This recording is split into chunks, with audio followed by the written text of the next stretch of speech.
네, 우리 3주 전부터 우리 하늘 닮은 교회 사명과 비전에 대해서 말씀을 나누고 있습니다. 네, 우리 만물을 충만케 하시는 그리스도의 충만함을 온 우주에 깃들게 하기 위해서 우리는 예배와 양육에 힘써야 된다라는 첫 번째 비전을 말씀드렸는데, 그 첫 번째 비전, 이 양육과 비전을 위해서 우리가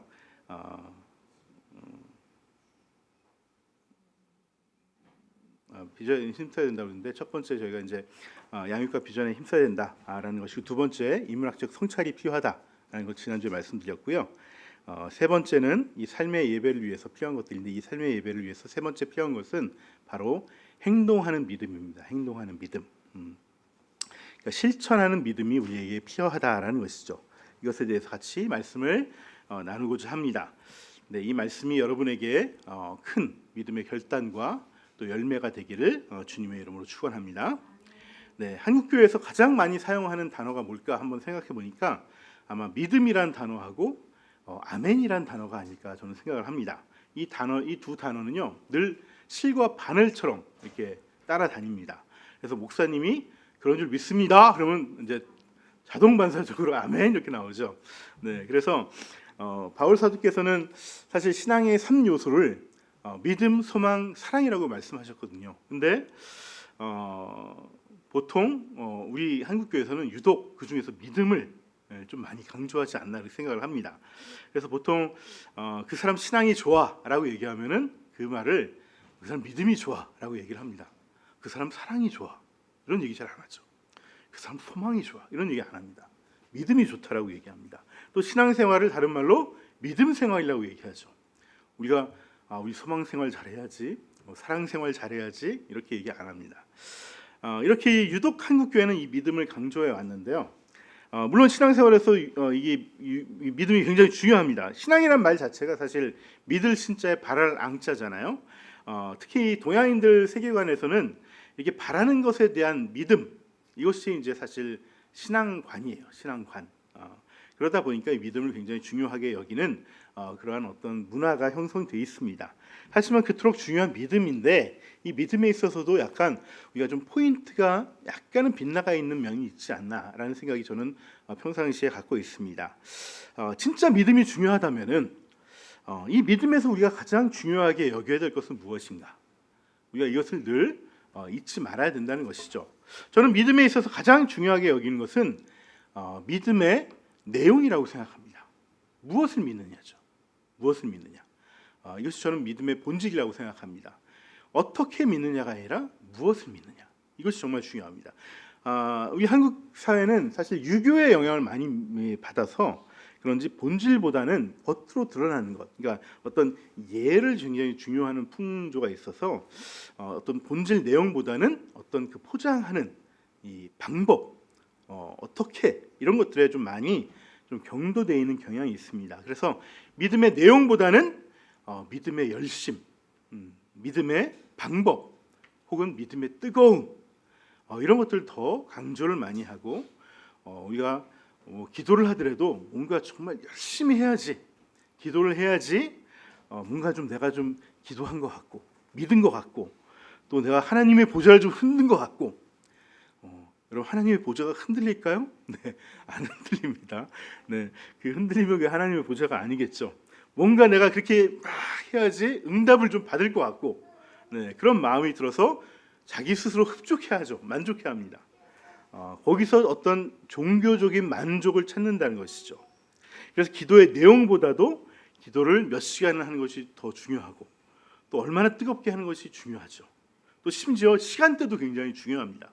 그래서 반드시 새벽 기도를 해야 되고 새벽 기도를 안 하면은 그 기도는 그 교회는 좀 이상한 것 같아. 이렇게 얘기하기도 하고 그럽니다. 이번 주에 제가 봄 노예를 갔다 왔는데 이번 노예마다 이 노예 모이면은 뭘 하냐면은 주로 봄 노예 때는 목사 임직을 합니다. 새롭게 목사님이 되시는 분들 안수를 하는 걸 그때 노예 때 하는데 이번에도 네 분의 새로운 목사님이 이제 안수를 받으셨는데 그때 되면 이제 노회장님이 오셔서 설교를 합니다. 그럼 빠지지 않고 하시는 말씀이 있어요. 목사님은 평생 새벽 기도를 빠뜨리면 안 된다. 이 말씀을 꼭 하시죠. 네. 사실 저는 새벽 기도파입니다. 저는 새벽 기도파예요. 원래 새벽에 좀 일찍 깨는 스타일이라서 주로 새벽에 기도를 합니다. 저는 사실 우리 아이들 특히 우주가 적어도 한 10살, 11살 정도 크면은 우리 교회에 새벽 기도회를 할 생각입니다. 네. 반면에 박전도사님은 제 아내 되신 박전도사님은 아침잠이 좀 있으세요. 그리고 저녁잠도 있으십니다. 제 기준이에요, 제 기준. 네. 저보다 일찍 주무시고 저보다 늦게 일어나세요. 네. 그래서 오전에 주로 이제 기도를 하시지만은 저보다 더 열심히 하시고 더 집중적으로 기도하십니다. 그러니까 시간대가 중요한 것이 아니라는 것이죠. 제가 드리고 싶은 말씀은 어떤 시간, 뜨거움 이런 것들 이거는 사실 믿음의 그릇이거든요. 믿음의 그릇. 어디에 담아서 하느냐 우리의 믿음을 이 믿음의 본질과 크게 상관이 없다는 거예요. 네. 믿음의 본질, 믿음의 내용을 담는 그런 것들은 그릇이라는 것이죠. 이 모든 믿음의 형식들, 이 그릇들은 사실 그 사람의 기질과 습성에 따라 다 다릅니다. 네. 뭐 나쁘다 좋다가 아니에요. 네. 우리가 종교적인 만족, 이거는 사실 그 사람의 기질에 따라서 다 달라요. 그렇기 때문에 이 종교적인 만족과 이 성령의 충만을 잘 구분할 줄 알아야 됩니다. 분별할 줄 알아야 됩니다. 그래서 이 종교적인 만족과 성령의 충만이 같이 갈 때도 있지만은 꼭 그렇게 같이 갈 때만 있는 것은 아니라는 것을 우리가 잘 분별해야 되는 것이죠. 여러분 성령님은요 항상 우리의 법칙과 우리의 룰을 따라가지 않습니다. 우리가 그분한테 맞춰야 되는 것이지 우리한테 그분을 맞추라고 우리가 요구할 권리는 우리에게 없는 것이죠. 우리가 그때그때 그분한테 맞춰서 가야 돼요. 때로는 이 믿음의 그릇이 클 때도 있고요, 클 필요도 있고요, 또 단단할 필요도 있고요, 또 엄청 셀 필요도 있습니다. 하지만 또 때로는 이 믿음의 그릇이 어떻게 겉으로 보기에는 연약해 보일 때도 필요하고요, 또 소극적일 때도 필요한 것이죠. 하나님이 원하시는 모습이 그럴 때도 있는 것이에요. 그래서 그때 맞춰서 우리가 성령님의 인도하심에 따라서 우리가 우리의 믿음의 그릇의 모습이 사실은 유연해야 돼요. 유연해야 돼요. 그것이 더 사실 성령이 충만한 모습이다라는 것이죠.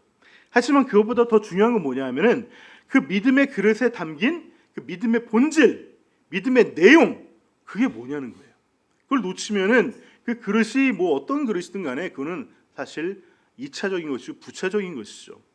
여러분 믿음이 무엇입니까? 여러분이 믿고 있는 믿음의 내용은 무엇입니까? 내가 잘 되는 것을 믿는 건가요? 내 자녀가 성공하는 걸 믿는 건가요? 그런 믿음은 성령이 없습니다. 아니면 하나님이 계시다는 걸 믿는 게 믿음인가요? 오늘 본문에 나왔다시피 그 정도 믿음은 귀신도 있다고 성경은 얘기하고 있습니다. 내가 안 믿어도 하나님은 잘 계십니다. 내가 믿는다고 하나님이 더 잘 계시는 것이 아니고 하나님이 영광 받으시는 것이 아닙니다. 성경이 말하는 믿음은요, 하나님이 나의 왕이 되고 예수님이 내 삶의 주인이 되고 이제 나는 그 나라의 백성이 되고 이제 하나님이 나의 삶을 다스리는 하나님 나라가 시작이 되었다는 것을 믿는 거예요. 이미 하나님 나라가 도래했다는 것을 믿는 거예요. 내가 어떻게 살든 그건 상관없어요. 내가 어떻게 살든 간에 이미 하나님 나라는 도래했다는 걸 믿는 거예요. 그러니까 그 하나님 나라의 삶에 내가 맞춰 살면은 내가 그 풍성한 하나님 나라의 삶을 살 수 있다는 것을 믿는 거예요. 내가 그 이미 도래한 하나님 나라의 삶을 내가 맞춰 살지 못하면은 내 삶은 빈약한 삶을 살 수밖에 없다는 것을 그것을 내가 알고 있고 그것을 안타까워하는 것이 믿음이에요. 이럴 때 아멘을 하셔야 되는 거예요. 네.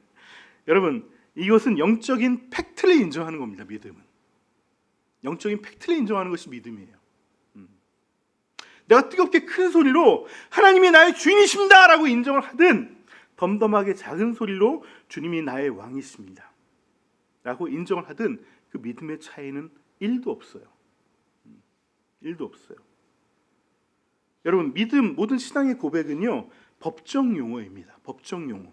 법원 가서 말하는 모든 증언은요 내가 큰 소리로 얘기하든 작은 소리로 얘기하든 똑같은 효력과 효과를 갖습니다. 때로는 나 같은 사람조차 하나님께서 쓰시는구나. 나 같은 사람조차도 이 엄청난 하나님 나라에게 풍성한 은혜를 우리에게 주시는구나, 그 기회를 주시는구나, 그 감동에 휩싸여서 큰 소리로 고백할 수 있습니다. 하지만 그렇다고 그 사람의 믿음이 큰 것이 아니에요. 그냥 내가 거기에 반응할 수 있는 기회를 주셔서 감사한 것이지. 그래서 예수님은요, 제자들이 이렇게 얘기하죠. 저희들 믿음이 부족한 것 같아요. 아무리 해도 뭐 이게 능력이 나가지 않습니다. 라고 예수님에게 저희들에게 믿음을 좀 더 주세요라고 이렇게 간절히 예수님께 제자들이 요청하자 예수님이 뭐라고 하셨나요? 아니야. 겨자씨만한 믿음만 있으면 돼. 겨자씨만한 믿음만 있으면 돼. 너희들 믿음이 클 필요 없어. 요것만 있으면 돼. 요것만. 너희 그게 없어서 그런 거야. 라고 예수님께서 말씀하셨다는 거예요. 믿음이 크고 작고 뜨겁고 세고가 중요한 게 아니고 정말 중요한 것은 정말 내가 하나님을 내 삶의 주인으로 인정하고 있냐는 거예요. 이미 하나님 나라가 도래했다는 것을 내가 인정하고 있냐는 거예요. 여러분, 지금 탄핵 때문에 나라가 어수선한데 뭐 판결 전까지 어떻습니까? 판결 전까지는 사람들이 요동하지 않아요. 근데 판결 딱 내리니까 딱 갈라서잖아요. 이제 윤석열 따랐던 사람들 중 일부가 이제 돌아서기 시작합니다. 그거 왜 그런 거예요? 그 전에는 이 판단이 서지 않는 거예요. 판단이. 근데 대부분의 사람들은 어떻게 생각합니까? 법리적으로 이건 탄핵 될 수밖에 없다는 거 알고 있잖아요. 그거 알고 있는 사람은 이미 돌아섰어요. 되든 안 되든 간에. 근데 그것을 인정하지 않으니까 돌아서지 않는 것이죠. 하나님 나라가 이미 도래했다는 것을 아는 사람은 인정하고 그 나라에 순응하며 살아간다니까요. 행동하며 살아간다니까요. 그게 살아있는 믿음입니다. 내가 크게 소리 외치는 게 중요한 게 아니라 진짜 하나님 나라가 왔네. 빨리 내가 거기 살아야지. 거기 들어가야지. 내 손해지. 그게 믿음이에요. 그게 죽어있지 않는 살아있는 믿음이라는 것입니다. 오늘 또 한 가지 주제가 바로 죽은 믿음에 대해서 야고보 사도가 계속 얘기하시는데요. 야고보 사도는 이 죽은 믿음에 대해서 얘기하시면서 말씀하시면서 믿음의 행함이 따르지 않으면 죽은 믿음이다 이렇게 말씀하십니다. 왜 하나님 나라가 도래한지 모른다고 자꾸 인정하지 않기 때문에 행동이 안 나오는 거예요. 그걸 알면은 안 하면 내 손해인데 내 믿음이 살아있는지 살아있는 믿음인지 죽어있는 믿음인지 확인해 보는 방법은 딱 한 가지밖에 없습니다.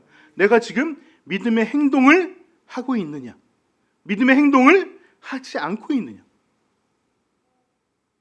내가 늘 갈등하면서도 믿음의 행동을 하고 있다면은 오케이, 나는 믿음이 살아있는 것입니다. 그런데 내가 온갖 갈등하면서 결국은 그 행동을 하지 않아. 그러면은 그 믿음은 지금 죽어 있는 거예요. 죽어 있는 거. 여러분, 믿음의 행동에 여러 가지가 있습니다. 그 구체적인 행동에 대해서는 제가 좀 이따 말씀드리고요. 그 중에 하나가 헌금이 있습니다. 헌금이 있어요. 오늘 내가 헌금해야 될까? 말아야 될까? 얼마를 해야 될까? 갈등하다가 헌금을 하면은 그 믿음은 살아있는 믿음이에요. 이거 아까워서 못하겠어. 조금만 해야지. 죽어있는 믿음 아니면 반쯤 죽어있는 믿음인 것이죠. 내가 돈이 없어서 못 내요. 이거는 제외하고요. 내 쓸 만큼 풍족하게 쓰면서 안 내면은 이건 죽어있는 믿음이에요. 그런데 이와 별개로 내 행동이 아니라 내 감정 상태, 내 마음 상태, 이걸로 믿음을 판단하시면 안 됩니다. 이게 굉장히 분별을 잘 못하시는 분들이 굉장히 많습니다. 내 마음이 불안해요. 내 마음이 우울해요. 하나님이 안 계신 것 같아요. 하나님이 안 느껴져요. 이런 마음이 드는 것은 믿음이 죽었다 살았다와는 큰 상관이 없을 수 있습니다. 이 부분은 내 영의 문제가 아니라 내 혼의 문제일 수 있어요. 내 마음과 정서의 문제지 영의 문제가 아니에요. 이 영의 문제와 혼의 문제, 내 영이 건강한지 내 혼이 건강한지 문제를 잘 분별하셔야 됩니다. 여러분 신앙이 좋으신 분들도 때에 따라서 우울증 걸리고 또 정신 어떤 병 증상이 오기도 합니다. 그렇기 때문에 내 마음 상태와 내 믿음 상태를 딱 1대1로 합쳐서 내 마음이 우울하다고 내 믿음도 약해졌다 이렇게 여기시면 안 됩니다.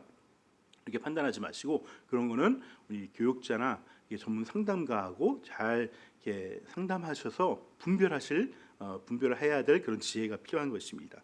하지만 마땅히 신앙인으로서 행동해야 할 행위가 따르지 않는 믿음은 죽은 믿음이라는 것을 우리는 늘 잊지 마시고 기억하셔야 된다는 것입니다. 그런데 여기서 한 가지 더 기억해야 될 것이 있습니다. 여러분, 죽은 믿음이라는 게 무슨 말일까요? 이 얘기는 거꾸로 얘기하면 한때는 살아 있었다는 거죠. 살아 있었다는 겁니다. 분명히 믿음이 살아 있었는데 지금은 죽어 있다는 거예요. 믿음이 작동을 하지 않는다는 것이죠. 한때는 예수님을 믿고 예수님을 내 삶의 주임으로 영접하고 구원을 얻었는데 그 구원을 얻기 위한 그 믿음이 지금은 작동을 하고 있지 않다는 것입니다. 어떤 상황입니까? 굉장히 심각한 응급 상황이라는 것이죠.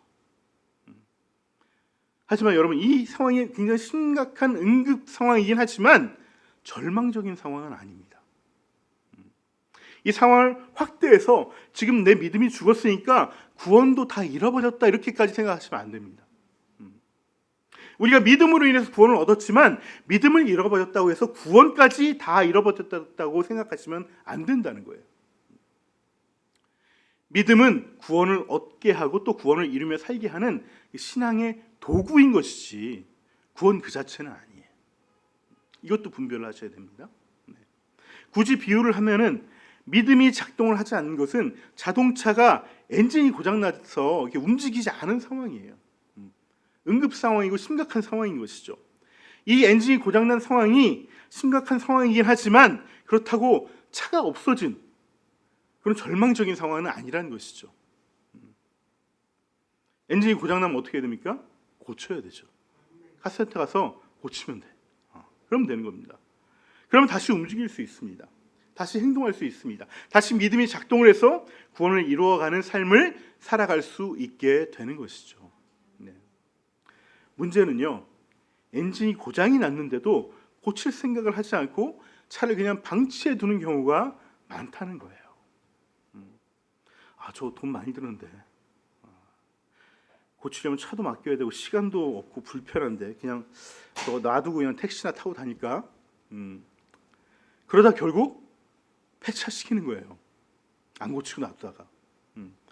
목사님 어떻게 그런 사람이 어디 있어요? 다 고쳐서 타고 다니지. 그럴 것 같죠? 안 그런 사람도 있어요. 좋은 차 타고 다니시고 새 차 뽑으면 당연히 고치지. 고장 나면.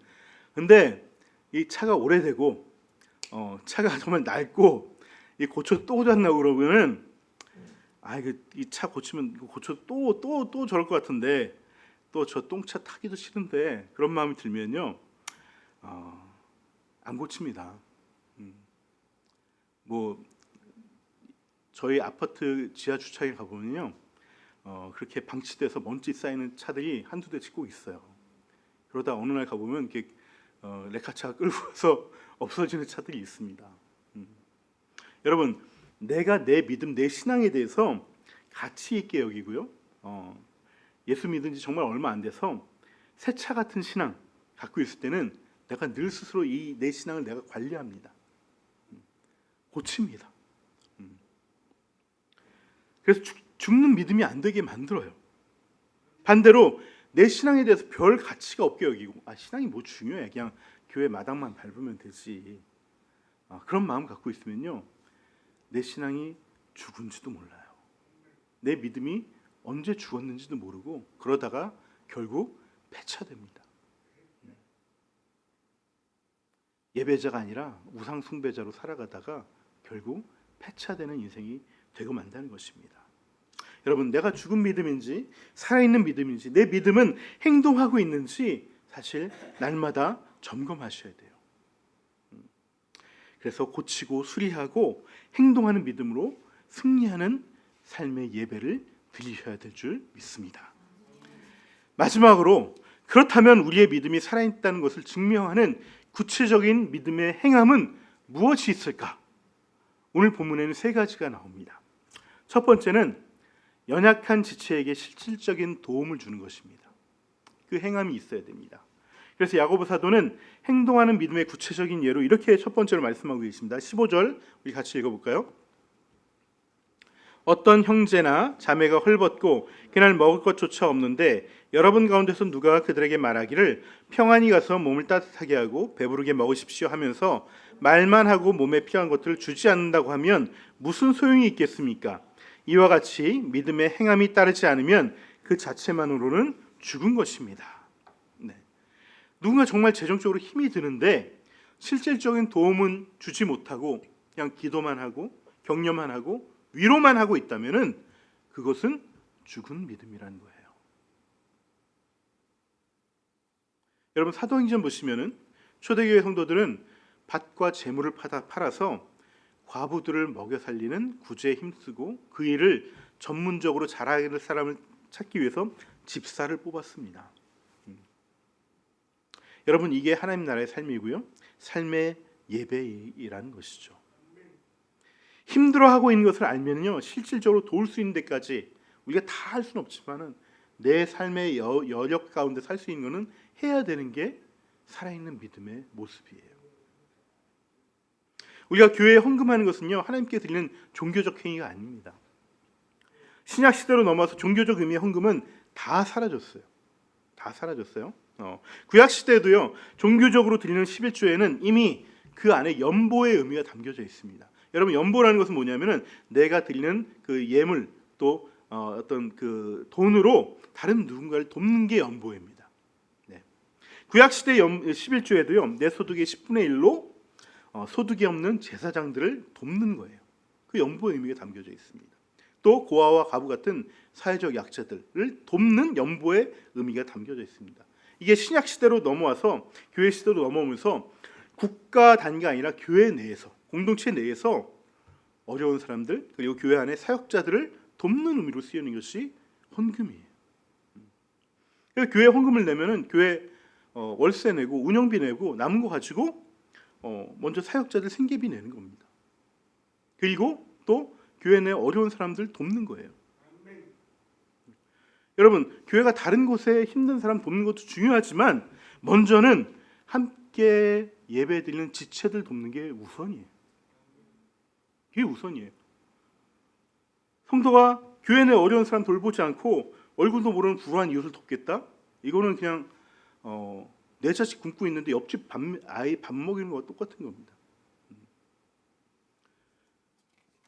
내 지체의 어려움과 형편을 알고 있는데 내 주머니가 움직이지 않는다면 그 믿음은 죽은 믿음이라는 것입니다.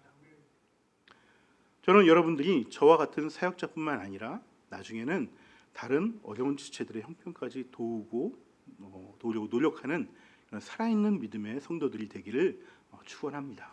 네. 두 번째는 순종을 행하는 것입니다. 순종. 야고보가 두 번째 예로 든 것은 아브라함이었습니다. 우리 20절 같이 읽어볼까요? 네. 어리석은 사람이여 그대는 행함이 없는 믿음은 쓸모가 없다는 것을 알고 싶습니까? 우리 조상 아브라함이 자기 아들 이삭을 제단에 바치고서 행함으로 의롭게 된 것이 아닙니까? 그대가 보는 대로 믿음이 그의 행함과 함께 작용을 한 것입니다. 그러므로 행함으로 믿음이 완전하게 되었습니다. 여러분 아브라함은 100세 때 낳은 아들 이삭을 바치라는 하나님의 명령에 순종을 했습니다. 말로만 순종을 한 것이 아니라 진짜 실제로 순종을 했어요. 모리아산으로 가서 제단을 쌓고 그 제단 위에 자기 아들을 거기다 얹고 묶어서 칼을 들고 찌르려고 했어요. 물론 이 장면을 창세기 22장에 나오는데 그 장면을 가서 살펴보면요, 사실은 그 어떤 행간의 어떤 의미들을 살펴보시면은 아브라함이 이게 시험인지를 눈치채고 있습니다. 눈치채고 있어요. 이거 분명히 하나님께서 나 시험하시는 거야. 이거 뭐 설마 이거 죽이려고 하겠어? 그래서 그 끝나자마자 여기 그 중간에 이런 장면이 나오죠. 이삭이 왜 이게 제사를 드리러 가는데 재물이 없습니까? 그러니까 재물은 하나님께서 다 준비하고 계셔라고 하는 장면이 나옵니다. 이미 준비하고 있다는 걸 알고 있어요, 아브라함. 근데 아브라함은 그것에 대해서 1절 한마디 하지 않고 끝까지 순종을 합니다. 끝까지 순종해요. 그러니까 아무 말 하지 않고 그냥 뭔가 뜻이 있으시겠지. 일단 순종을 하는 것이죠. 여러분, 진정한 그 믿음은요, 시험 들지 않는 믿음이에요. 그리고 끝까지 순종하는 믿음이에요. 그동안 하나님이 나에게 하셨던 것을 생각하면서 하나님이 그러실 리 없어. 하나님은 그런 분이 아니야. 인신제사 받으시는 분이 아니야. 하나님은 알잖아, 내가. 하나님이 인신제사 원하지 않는데 내 아들을 바치라고 하겠어? 그 믿음을 가지고 끝까지 그렇지만 그렇다고 거부하는 것이 아니라 그렇지만 하나님이 시켰으니까 일단 끝까지 해보는 거야. 이게 하나님의 뜻을 구하면서 끝까지 말없이 시험 들지 않고 순종하면서 행하는 믿음, 이것이 살아있는 믿음입니다. 여러분, 이런 믿음은요, 사람과 사람 사이에서도 필요합니다. 교회 내에서도 필요하고요, 리더와의 관계, 또 밑에 있는 사람과의 관계에서도 이것들이 필요합니다. 하나님과의 관계에서 시험 들지 않고 순종하는 믿음은요, 리더와의 관계에서도 또 필요하다는 것이죠. 여러분, 하나님과 관계가 잘 맺어져 있으면요, 사람과의 관계도 잘 풀어져 있습니다. 보이지 않는 하나님과 내가 소통하고 있다? 보이는 사람과 어떻게 소통 못하겠습니까? 보이지 않는 사람 하나님과 내가 소통하는데 보이는 사람과 어떻게 소통 안 할 수가 있겠어요? 하나님을 잘 이해하는 사람들은요, 사람들의 마음도 잘 이해하는 것이 당연한 이치입니다. 여러분, 믿음으로 모든 관계에서 승리하셔야 됩니다. 서로 순종하셔야 됩니다. 서로 끝까지 믿어주셔야 됩니다. 이것이 살아있는 믿음의 열매들이라는 것이죠. 세 번째는요, 하나님 나라에 들어가는 믿음이에요. 하나님 나라에 들어가는 믿음. 야고보 사도는 세 번째 예로 라합을 얘기합니다. 우리 25절 26절 같이 읽어볼까요? 창녀 라합도 정탐꾼을 접대하여 다른 길로 내보내서 행함으로 의롭게 된 것이 아닙니까? 영혼 없는 몸이 죽은 것 같이 행함이 없는 믿음은 죽은 것입니다.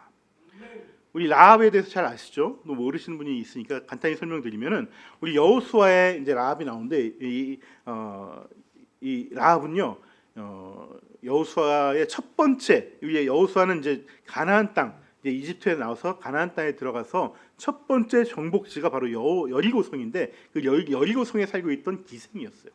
기생. 첫 번째 이 여리고성을 이제 정복해야 되는데, 이 성이 어떤 성인지 여호수아가 정탐꾼을 보냅니다. 그래서 정탐꾼이 여리고성에 딱 들어갔는데 이곳저곳 살피는데 이 정탐꾼들이 들킨 거예요. 들키자 이 여리고성에 있는 왕이 저놈 잡아라 하고서 이제 이 스파이들을, 이 정탐꾼들을 쫓아갔는데, 이 사람들이 막 이렇게 도망가다가 이 기생 라합의 집에 들어가 숨은 것이죠. 근데 이 라합이 이들을 숨겨주고서 쫓아오는 관원들에게 거짓말을 합니다. 이 사람들 저쪽으로 넘어갔다. 성 바깥으로 넘어와서 저쪽으로 갔다. 이렇게 거짓말하고 이 사람들이 가자, 이 사람들 다시 하룻밤 지낸 다음에 저쪽으로 가십시오 하고 갈 길을 피하게 해줬다는 것이죠. 그래서 무사히 이 정탐꾼들을 돌아오게 됐습니다.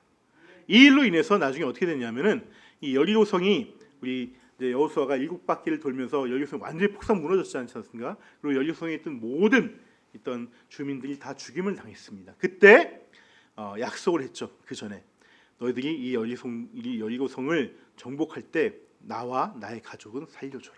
그리고 나를 너희 백성이 되게 해달라. 이렇게 약조를 받아냅니다. 그래서 이 약조대로 이 이스라엘은 이 라합 가문을 살려줍니다. 살려줄 뿐 아니라 이스라엘의 백성이 되게 하는 것이죠. 나중에 어떻게 됐습니까? 이 라합은요, 다윗 왕의 고조 할머니가 됩니다. 이 라합의 손자가 이 아들이 보아스고요. 보아스의 증손자가 바로 손자가 이새고, 이새 아들이 다윗 왕이 되죠. 그래서 이 가문에서 누가 나옵니까? 예수 그리스도가 나오게 되는, 하나님 나라의 계보가 되는 것입니다. 여러분, 우리가 삶의 예배를 드릴 때요, 사실 우리의 삶이 하나님 나라 삶과 세상의 삶과 사실은 구분이 잘 되지 않습니다. 우리가 무슨 일을 한다고 해서, 특별한 뭔 일을 한다고 해서 그 직업이나 행동이나 일의 분야를 가지고 내가 하나님 나라 일을 한다, 오늘 세상의 일을 한다라고 분리가 되지 않습니다. 심지어 내가 목사라 하더라도 내가 하나님 나라를 살아간다라고 할 수 없을 수도 있습니다. 그런 거 아멘 하는 거 아니에요. 네, 목사지만 하나님 나라 살아가지 않는 목사들도 많이 있습니다. 네. 특별하게 악한 일을 하는 직업이나 그런 회사나 어떤 분야가 아니라면은 그것이 어떤 일든 삶의 예배가 될 수 있는 자리이고 영역일 수 있습니다. 다만 그 방법과 과정에 있어서 사랑과 정의와 평화를 내가 찾아가고 있느냐, 그 일들을 행하고 있느냐, 또 하나님의 이름을 내가 드러내고 있느냐, 또 그 속에서 한 영혼의 구원을 위해서 애쓰고 있느냐, 그것이 된다면은 내 삶에서 예배를 드리고 있는 것이죠. 그때 삶의 예배는요, 내가 삶에서 하나님 나라의 가치와 방법을 선택하고 그 나라에 내가 들어가고 있다는 증거가 되는 것이고요. 근데 이 증거가 되기 위해서는, 내가 그 하나님의 삶을 들어가기 위해서는요, 반드시 뭐가 필요하냐면 대가 지불이 필요합니다. 그냥 되지 않습니다. 대가 지불이 필요해요. 라합은요, 분명히 여리고 성 사람이었어요. 즉 하나님 나라 사람이 아니었습니다. 하지만 그에게는 이스라엘에 대한 소문을 들었어요. 와, 그 강대국인 이집트를 무찌르고 그 듣보잡인 이스라엘이라는 나라가 나왔네. 그리고 이 가나안 땅에 들어오기를 시작했어. 나도 저 나라 백성이 되고 싶어. 나도 하나님 나라를 살아가고 싶어. 하나님을 나의 왕으로 섬기고 싶어. 그 마음에 열망과 소망이 생겼습니다. 그래서 그 마침 정탐꾼이 오자 나도 그 나라 백성 되고 싶어요. 나에게도 영주권을 좀 주세요. 우리 트럼프가 70억을 받고 영주권을 받는다고 하는데 나는요, 내 목숨을 걸겠습니다. 당신들 숨겨줄게요. 걸리면 나 목숨 잃어버릴 수 있어. 하지만 내 목숨 걸고 나 당신 백성 되고 싶어요. 하나님 나라 백성 되고 싶어요. 이 대가 치를 만할 것 같아요. 그 대가를 치를 만은 하다고 고백하고 그 하나님 나라에 들어가기를 소망했다는 거예요. 여러분, 하나님 나라를 내가 살아가고 하나님 나라의 삶을 예배하기 위해서는요, 여러분 반드시 대가를 치르셔야 됩니다. 때로는 내가 경제적으로 손해볼 수 있습니다. 때로는 내가 수치당할 수 있습니다. 때로는 내 명예가 실추당할 수도 있습니다. 뭐 한국에서는 그럴 일 없겠지만은 만약에 어떤 뭐 이슬람 같은 데 선교를 한다면은 정말 내 목숨을 나눠야 될 수도 있습니다. 그때 내가 목숨을 걸고서라도, 내 손해를 봐서라도, 내 명예와 수치를 당해서라도 사랑과 정의와 평화를, 또 하나님의 이름과 한 영혼을 그 구원하는 길을 선택하고 섬기는 것, 이것이 바로 그 대가를 치르는 것이 바로 내가 살아있는 믿음이라는 거예요. 행동하는 믿음이라는 거예요. 말씀 맺겠습니다. 우리는요, 우리의 고백으로 사실 우리의 구원에 들어왔습니다. 하지만 우리의 믿음의 고백은요, 이 땅에서 풍성한 하나님 나라의 삶을 살아가기 위해서는요, 이 믿음의 고백만으로는 안 됩니다. 이제 우리의 믿음은 행동으로 증명이 돼야 돼요. 그렇지 않으면 우리를 구원에 이르게 하는 이 믿음은 그냥 죽은 믿음이 되어버립니다. 우리를 의롭게 여기게 한 이 칭의의 믿음, 우리의 입술로 고백한 믿음은 있지만은 우리를 의롭게 하고 완전하게 하는 믿음은요, 행동하는 믿음입니다. 행동하는 믿음. 우리가 드려야 할 삶의 예배에서 주님은요, 교회 내의 이 어려운 지체들을 실제적으로 돕고 끝까지 시험 들지 않고 하나님과 지체들에게 서로 순종하고 또 하나님 나라에 들어가기 위해서 마땅한 대가를 지불하는 믿음의 행동을 하기를 주님은 원하십니다. 이 믿음의 행동이 우리를 의롭고 완전하게 하고 풍성한 하나님 나라를 살아가고 누리게 할 것입니다. 여러분, 그 길을 함께 가기를 주님의 이름으로 축원합니다. 우리 함께 시간 믿음이 없이는 다시 한번 찬양하면서 이 말씀 우리 새기고 주님께 결단의 기도 올려드리도록 하겠습니다.